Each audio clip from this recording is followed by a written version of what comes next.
Bonjour, bienvenue pour le Grand Angle, votre rendez-vous mensuel sur l'actualité de France Stratégie.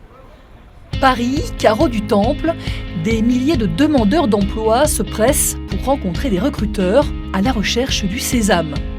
Un sésame qui pourrait être un contrat à temps partiel, comme le propose ce leader de la distribution. On propose effectivement de temps en temps du temps partiel pour notre société Pomona parce qu'on a des commandes clients qui se font sur des créneaux très très courts le matin.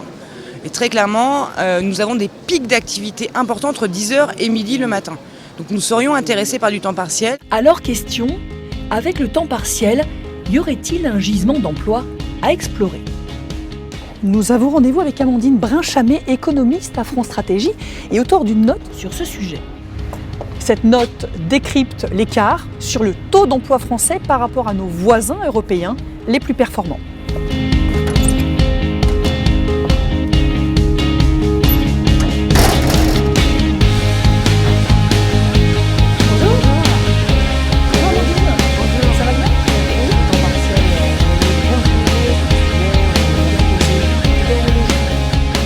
Premier état des lieux. Selon vos recherches, en France, moins de 5 millions de personnes travaillent en temps partiel. Ça représente à peu près 12% de la population en âge de travailler. Alors si on compare avec nos voisins européens, il y a à peu près 7 points d'écart. Comment explique-t-on ce grand écart ?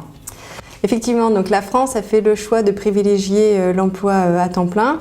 Elle a mis en place une politique familiale qui facilite l'activité féminine à temps plein ou à temps partiel relativement long.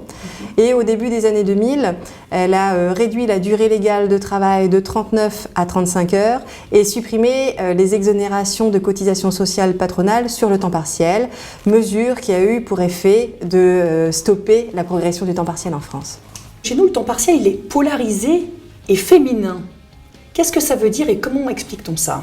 Le travail à temps partiel est essentiellement féminin. D'un côté, il y a les femmes diplômées, disposant d'un emploi stable avec une quantité de travail relativement longue, et de l'autre, des femmes peu qualifiées et disposant d'un emploi précaire avec un temps de travail relativement court et des emplois du temps particulièrement défavorables. Le temps partiel, c'est un frein à l'évolution de carrière et même un vecteur de précarité ? L'emploi à temps partiel est un facteur de risque accru de pauvreté. En France, il y a une volonté de travailler à temps plein qui s'inscrit également dans le contexte économique et le coût de la vie qui a fortement augmenté, notamment avec le prix de l'immobilier ces dernières années, et qui incite fortement les personnes à travailler à temps plein. À la recherche du temps plein. Dans cette entreprise, leader du marché sur le ménage et le repassage, on a trouvé la solution pour les employés de maison. Pour ce responsable d'agence qui embauche 250 personnes, la principale réponse est dans l'optimisation du temps de travail. On compose en fait le but pour nos intervenantes quand elles viennent pour travailler chez nous, c'est d'avoir un temps plein si vous voulez. Et nous, malheureusement, on ne peut pas toujours leur donner un client à temps plein, donc on a une succession de petits clients entre guillemets, des clients de 2 heures, de 3 heures, de 4 heures, et on va bâtir un emploi du temps de tous ces clients pour arriver à 35 heures par exemple par semaine, leur donner une rémunération donc qui correspondra à un travail à temps complet et donc une sécurité par rapport à ça. Comment vous faites alors ? Quel est votre botte secrète, j'ai envie de dire, pour arriver à leur trouver 35 heures ? Alors on en a deux véritablement. La première, c'est la proximité. Par rapport à cette proximité, on va pouvoir optimiser le temps de travail de nos intervenantes en rapprochant nos clients, en choisissant pour elles des clients qui soient proches les uns des autres. Ça évite qu'elles aient des temps de transport trop importants et pour pouvoir qu'elles arrivent à 35 heures le plus rapidement possible. Et l'autre chose, c'est la connaissance de nos clients. On connaît véritablement nos clients, donc on sait quelle sera la bonne personne au bon endroit. Dans certains secteurs d'activité, comme dans le commerce, l'hôtellerie ou la restauration, on constate un taux d'emploi inférieur à celui des autres pays européens les plus performants. Un constat qui laisserait présager un gisement d'emploi à explorer.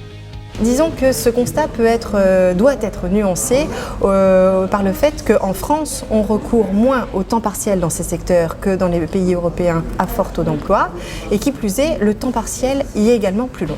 Des marges de manœuvre existent pour développer l'emploi à temps partiel, notamment aux deux extrémités de la population active.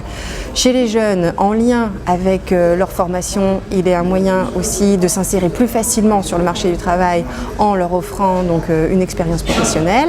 Et pour les seniors, il s'agit également donc d'un moyen de sortir plus progressivement et tardivement du marché du travail. Certes, il existe une réserve d'emplois, mais avec une ampleur limitée, la France ayant fait un choix différent de ses partenaires européens en privilégiant le temps plein.